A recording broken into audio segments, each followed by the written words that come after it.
अस्सलामुअलैकुम नाजरीन, programme fact matters के साथ मैं हूँ सुज़ैन जहान खान। गिलगित बल्तिस्तान के इंतखाबी नताइज के बाद अब दो सवाल उठ रहे हैं।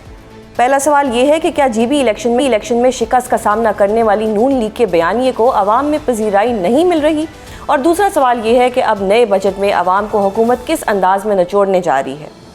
नून लीग की शिकस्त के तनाज़ुर में आज सीनियर रहनुमा और साबिक वफाकी वज़ीर ख्वाजा साद रफ़ीक ने GB इलेक्शन में अपनी जमात की शिकस्त की वजह ताख़ीर से किए गए फ़ैसले और कमज़ोर तंजीमी ढांचे के साथ साथ बढ़ती महंगाई को भी करार दे दिया है। दूसरी जानिब अब वफाकी हुकूमत ने 12 जून को बजट पेश करने का फ़ैसला कर लिया है और इसी हवाले से नून लीग और पीपल्स पार्टी के दरमियान मुशावरत का सिलसिला जारी है और वफाक ने वाज़े तौर पर यह सिग्नल दे दिया है कि अब सूबों को कई मनसूबों का माली बोझ खुद उठाना होगा। इसी तनाज़ुर में आज ये खबर सामने आई है कि पंजाब हुकूमत वफाक को नए माली साल में 570 अरब रुपए की मालियाती रियायत देगी, जिससे वफाक पर माली बोझ कम होगा। नून लीग गिलगित बल्तिस्तान में अपनी शिकस्त को किस तरह से देख रही है और पीपल्स पार्टी अब बजट में हुकूमत को कितना सपोर्ट करने जा रही है, इस हवाले से गुफ्तगू करने के लिए हमारे साथ स्टूडियो में मौजूद हैं पाकिस्तान पीपल्स पार्टी की सीनियर रहनुमा और रुकन कौमी असम्बली शहला रज़ा साहिबा, और उनके साथ हमारे दूसरे मेहमान हैं वज़ीर आज़म के कोऑर्डिनेटर बराए तिजारत राना एहसान अफजल। बहुत शुक्रिया आप दोनों का प्रोग्राम में अपना कीमती वक्त देने के लिए। शहला साहिबा, आपकी परमिशन से राना साहब से पहला सवाल करना चाहूँगी। राना साहब, क्या हुआ, किस तरह से नून लीग GB में इलेक्शन हार गई? इनिशियल क्या असेसमेंट है? बयानिया नहीं बना सके आप वहाँ पे, या मुहिम नाकाम हुई? बिस्मिल्लाहिर्रहमानिर्रहीम। पहले तो GB का शुक्रिया, जो सीटें हम जीते हैं उनके लिए हम आवाम का शुक्रिया अदा करते हैं और पीपल्स पार्टी को मुबारकबाद देते हैं।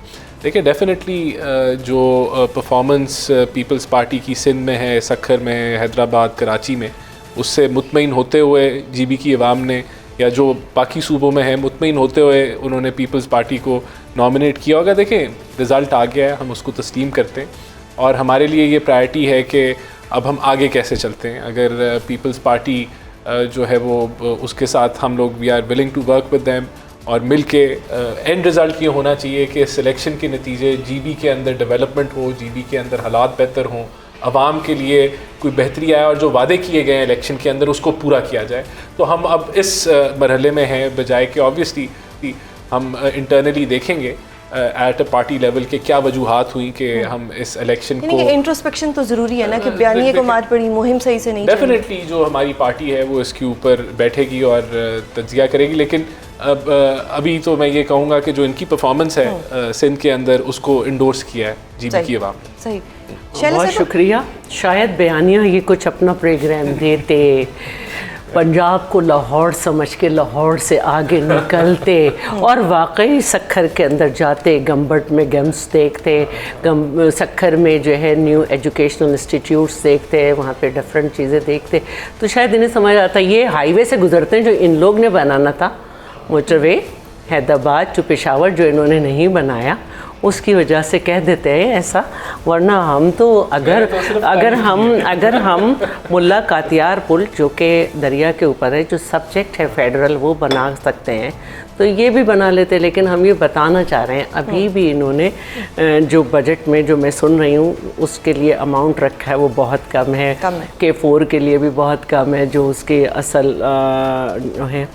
अच्छा, तो बात यह है कि देखिए, आप इलेक्शन कैंपेन का मकसद होता है कि आपका जो आवाम से रब्ता है वो क्या है और आप उनके लिए क्या प्रोग्राम लेकर आए हैं। हमारा वहाँ पे मुकाबला किसी और से नहीं था, अपने आप से था, क्योंकि पिछले इलेक्शन में हुकूमत जिनकी बनी थी उनसे ज़्यादा हमारे वोट थे, लेकिन हमारी सीटें खाली गई थी।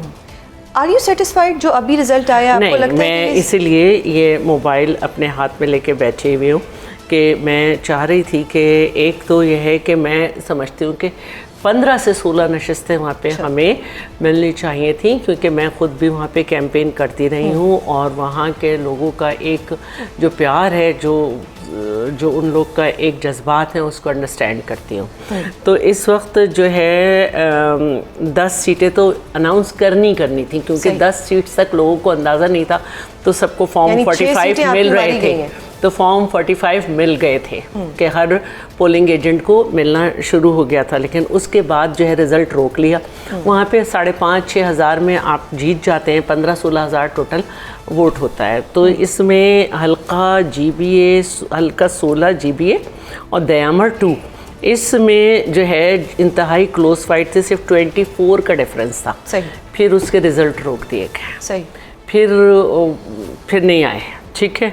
फिर इसी तरह GBA 20 गज़र 2, इसमें भी 159 कम थे, लेकिन उसके बाद रिज़ल्ट नहीं आया क्योंकि क्लोज फाइट चल रही थी और जो लोग मुख्तलिफ जगह पे खड़े हुए थे वो बहुत एक दूसरे को बता रहे थे। फिर इसी तरह GBA 3 गिलगित 3, यहाँ पे मेरा दोस्त PSF का आफ्ताब अहमद, उसको ठीक है कि उसकी एक 483 के डिफरेंस था, लेकिन बहुत सारे पोलिंग स्टेशन बाकी थे, वहाँ से भी आ जाती, लेकिन उनकी जो है वो रोकी गई, ठीक है। फिर इसी तरह GBA 8 स्कर्दू 2 सैयद मोहम्मद अली शाह, ये जो है ना, इस पे मैं ये कहूँगी कि मैं पहले भी इस जगह पे मैंने ख़ुद उनकी कैंपेन की थी, और क्योंकि उस वक्त MWM और PTI उस वक्त भी साथ थे, और उस वक्त मैं समझती हूँ कि 150 वोट जो थे ना, उनका बड़ा मसला हेर फेर की गई थी और वो जीत गए थे।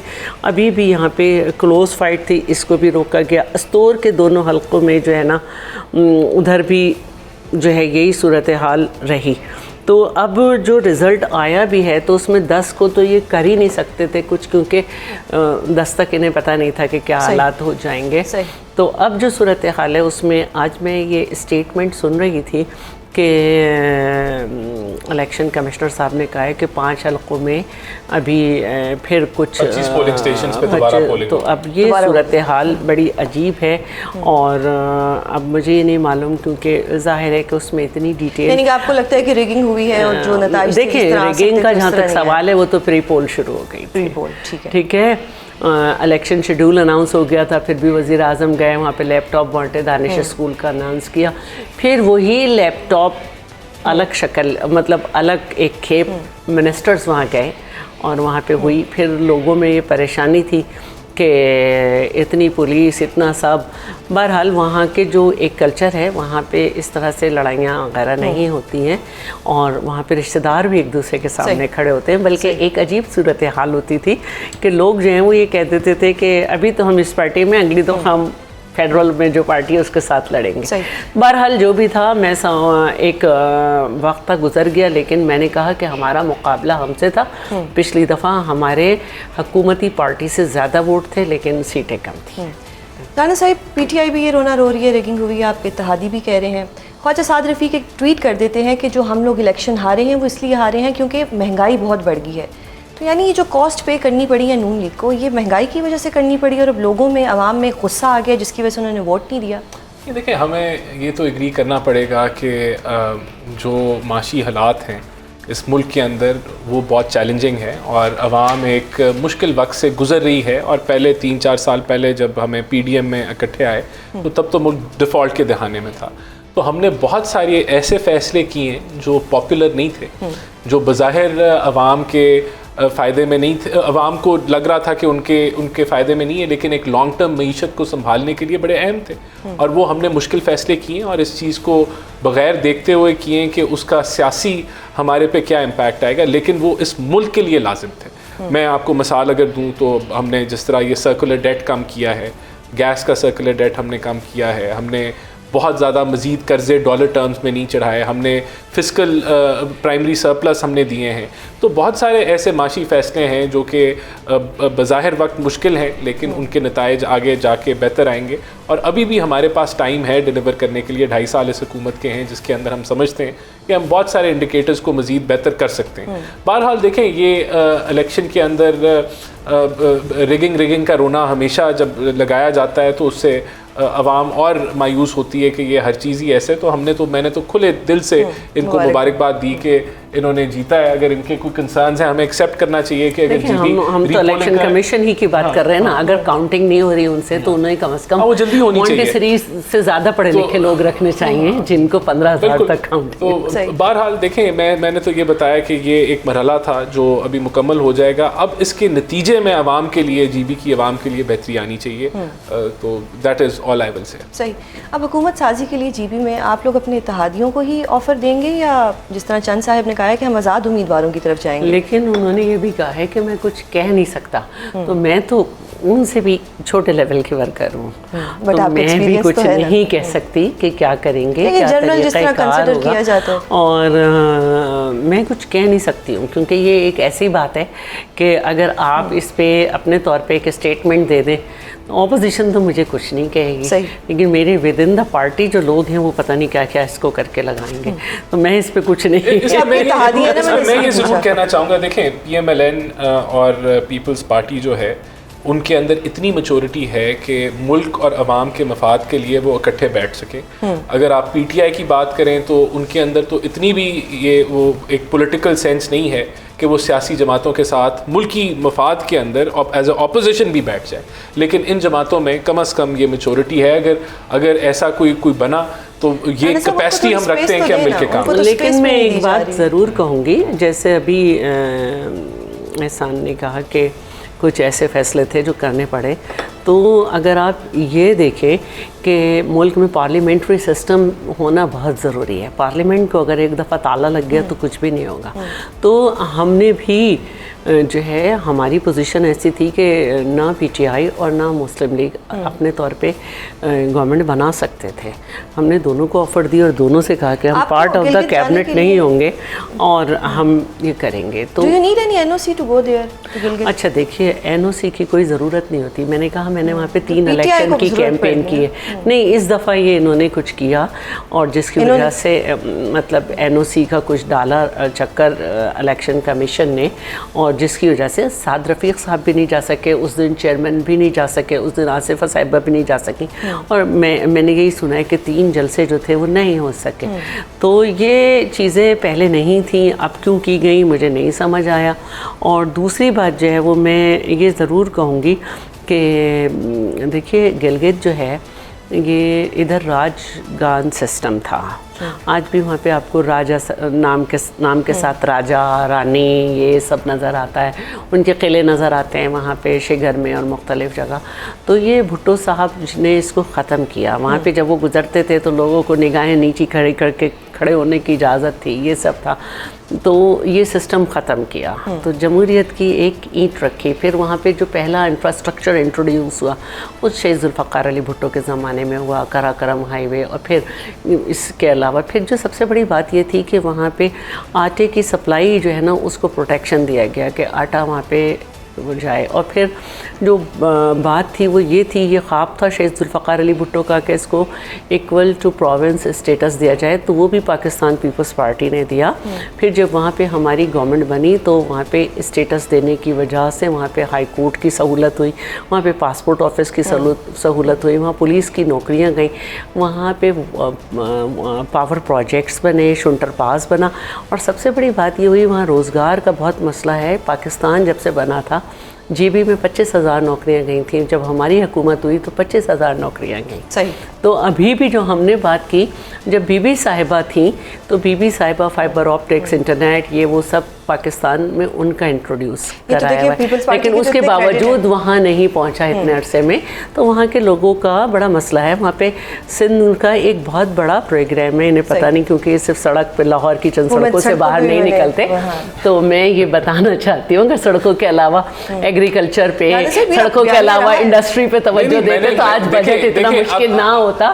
तो मैं ये कहना चाह रही थी कि एक हमारा प्रोग्राम है, इसको जल्दी से सुन लें कि अगर आप यूरोपीय यूनियन की वेबसाइट पे देखें तो एक सक्सेसफुल प्रोग्राम है जो पब्लिक प्राइवेट पार्टनरशिप का बहुत बड़ा प्रोग्राम है, union council poverty reduction programme, जो हमारे 20 से ज़्यादा डिस्ट्रिक्ट में है, जो कि वुमेन इकोनॉमिक एम्पावरमेंट है। इनफैक्ट जो उनको छोटे कर्जे दिए जाते हैं और फिर वो उनको उनका भी थोड़ा उनको वो किया जाता है, इकोनॉमिकली एम्पावर्ड किया जाता है। ले रही है आप लोगों का बयानिया तो सड़कें बनाए, इंफ्रास्ट्रक्चर, वो बयानिया नहीं मैंने बिका। तो सर क्या कहते हैं, सर तस्लीम खम कर दिया है कि जो इनकी परफॉर्मेंस जैकबाबाद में है, सक्खर में है, हैदराबाद, लाड़काना, कराची में है, उसको एंडोर्समेंट मिल गई है। जो इनकी परफॉर्मेंस बलूचिस्तान में है या जो इनकी परफॉर्मेंस एजेके में है, वो उसको मैंने कहा कि एंडोर्समेंट मिल गई है। तो अब इसमें मुझे नहीं कोई सार्काज़म नहीं नजर आ रहा। अब अगर कोई डिफेंसिव हो तो वो मुझे नहीं, लेकिन नहीं ये सही कह रहे हैं, क्योंकि गिलगित के जितने लोग कराची में रहते हैं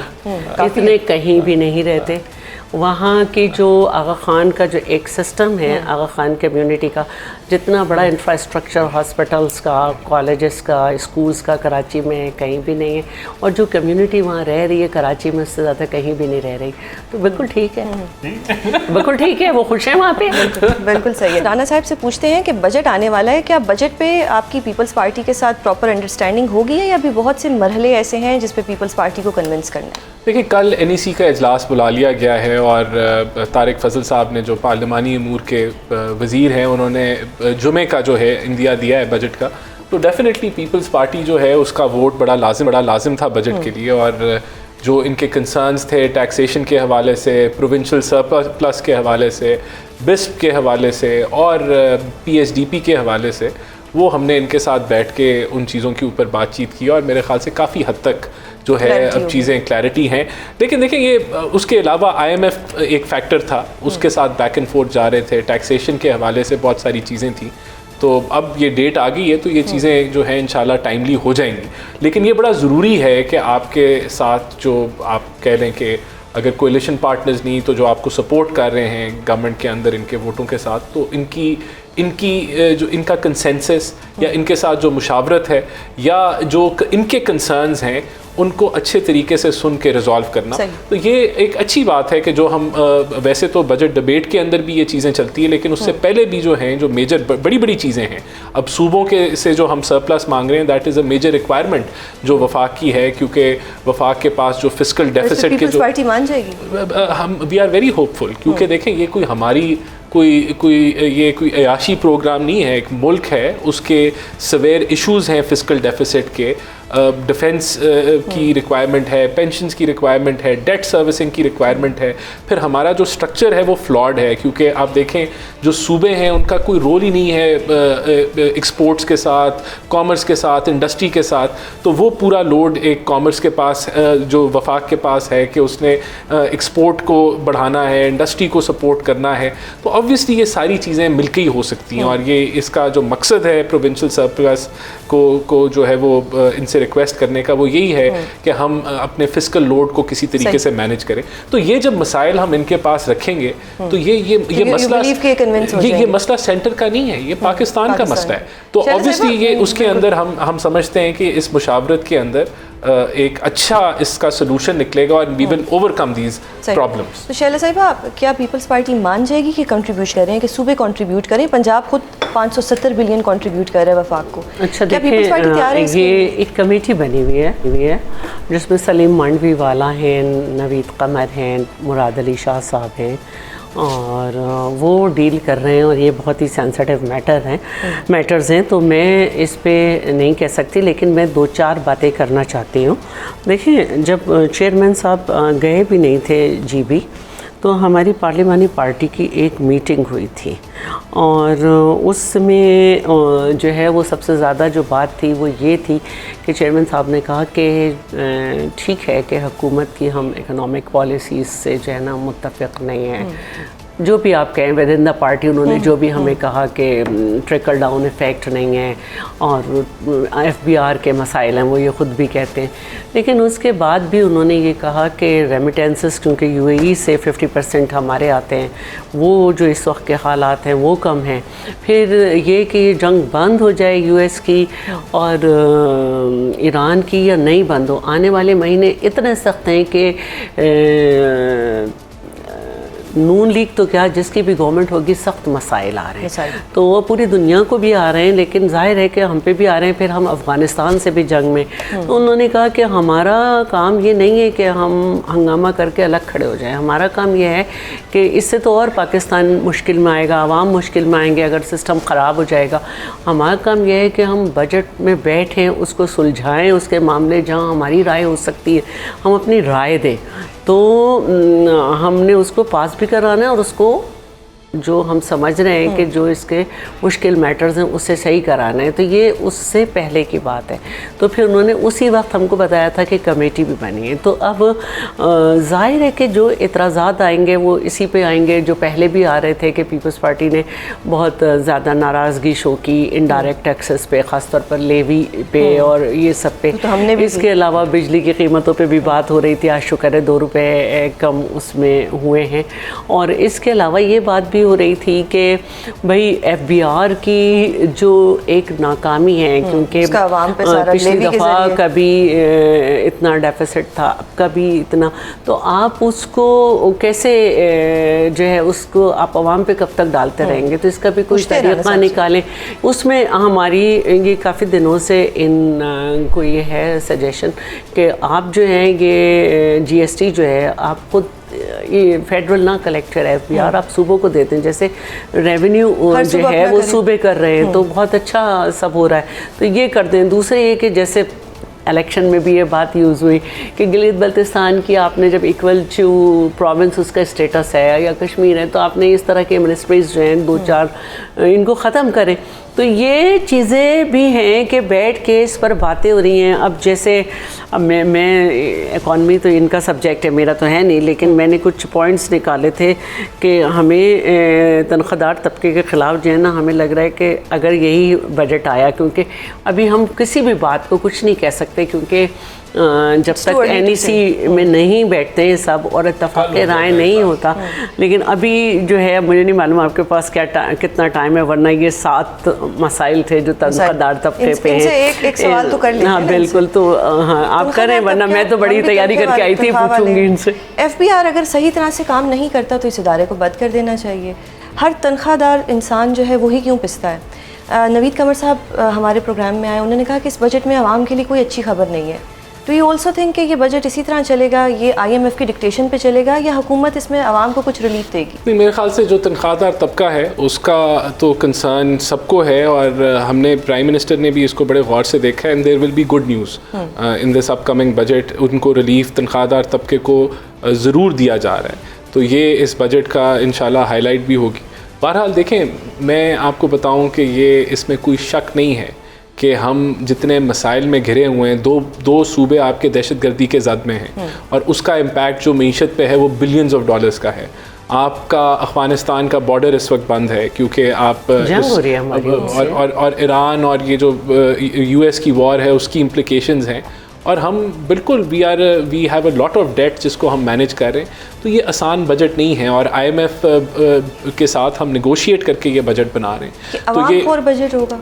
नहीं, देखें, अवाम खोर तब हो जब आपका रुपया जो है वो डीवैल्यू होना शुरू हो जाए। अगर हम इन चीज़ों को ना मैनेज करें, तो मैं वही बता रहा हूँ ना, अगर हम इन चीज़ों को इस तरीके से जिस तरीके से हम मैनेज करते रहें ना करें, और ये रुपया 400 पे चला जाता, अगर हमारे रिजर्व्स गिर जाते, तो फिर जो तबाही अवाम के पास आनी थी वो 15-20 गुना ज़्यादा होनी थी। कर्जा भी तो साथ तो बढ़ा। नहीं, हमने मैनेज किया ना, कर्जों को कम किया as a percentage of GDP। हमने कर्जों को के बीमारी का बताया। नहीं, तो ये हकीकत है। या तो ये हकीकत ना हो तो मैं इसको करूँ।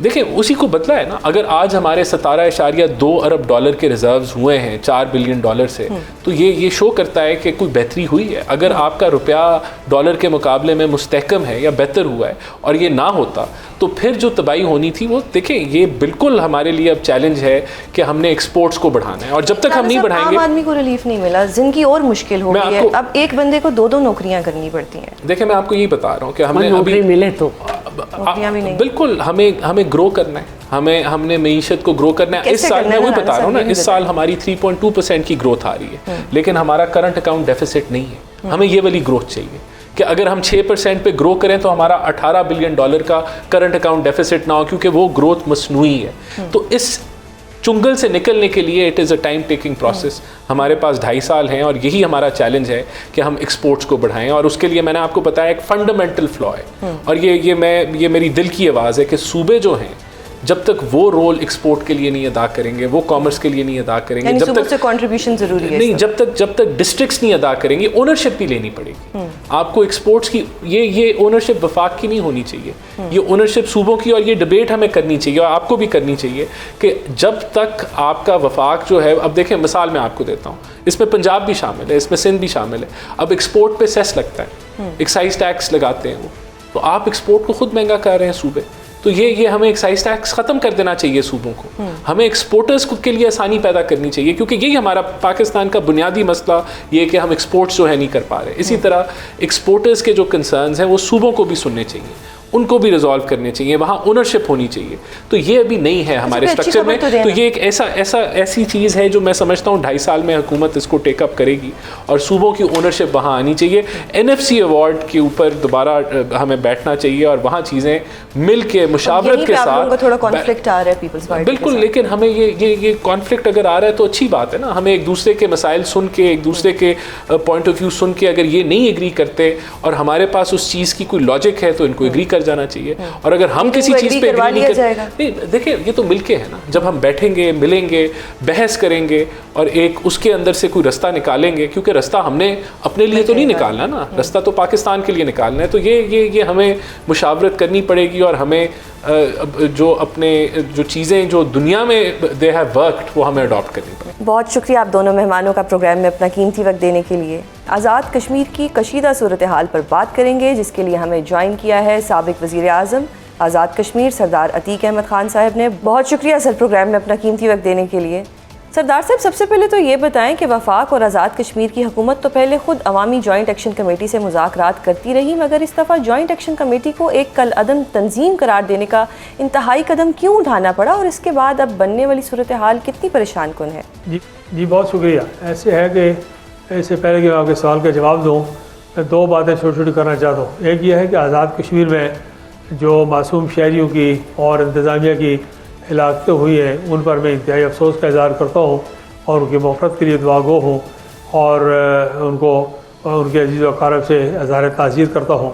दूसरा ये कहना चाहता हूँ कि पाकिस्तान की जो फोर्सेस वहाँ लॉ एंड ऑर्डर मेंटेन करने के लिए गई हैं, उनके लिए मैं कहता हूँ आल जम्मू कश्मीर मुस्लिम कॉन्फ्रेंस के कारकुनों से और कश्मीर के लोगों से कि वो रवायती मेहमान नवाजी का सबूत दें, मेज़बानी का सबूत दें। गर्मी का मौसम है, जहाँ जहाँ ये फोर्सेस के जवान मौजूद हैं उनको चाय पानी ठंडा खाना, बाज़ारों में होटल वाले दुकानदार, सबसे मैं अपील करता हूँ कि वो आज़ाद कश्मीर की जो रवायती मेहमान नवाजी है हर शख्स को उस तक पहुँचें और उसकी खिदमत करें, समझें कि हमारे मेहमान हैं और हमारा लॉ एंड ऑर्डर कायम रखने के लिए मांगें। दूसरी बात जो आपने पूछी है वो मैं ये कहना चाहता हूँ कि हुकूमत पाकिस्तान और हुकूमत आज़ाद कश्मीर दोनों मुज़ाकरात करते रहे, लेकिन ये बात रिकॉर्ड में लानी ज़रूरी है कि मैं मुस्लिम कॉन्फ्रेंस जो ओल्डेस्ट पॉलिटिकल पार्टी है, मैं रोज़ अव्वल से खदशात का इज़हार कर रहा हूँ जो रिकॉर्ड पे सोशल मीडिया पे इनके निकलने से पहले से मौजूद है।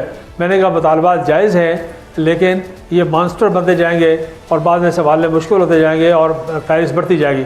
तो 2-4 मुतालबात से बात शुरू हुई थी, हुकूमत ने माने, फिर 5-10 मुतालबात पर गए, हुकूमत ने माने, फिर 10-20 पर गए, हुकूमत ने माने, और जब आखिरी दफ़ा निकले हैं ये इससे पहले, तो इन्होंने इनके काफ़िले में 17 लाशें गिरी हैं। उसके बावजूद हुकूमत पाकिस्तान ने फराखदिली का मुजाहरा किया और बिजली जो है सारे मुल्क में सबसे सस्ती मुहैया की, आटा सबसे सस्ता मुहैया किया, सब्सिडी दी। इस सारी बात के बावजूद वक्त के साथ साथ ये होता गया कि इनका एजेंडा तवील होता गया, तवील तर होता गया और ये आइनी और कानूनी हदूद में दाखिल होते गए, और उसके नतीजे में इनका इसरार ये था कि आइन साजी कानून साजी की ज़रूरत नहीं, हम डंडे के ज़ोर से और पिस्तौल हाथ में रखे, कनपट्टी में रखे हम मसाइल बनवाना चाहते हैं। उस वक्त इदारों ने, हुकूमत पाकिस्तान ने, हुकूमत आज़ाद कश्मीर ने APC बुलाई, पीपल्स पार्टी के वज़ीर आज़म फैसल लाठौर वो इनके घर गए, दावत दी, ये उसमें शामिल नहीं हुए।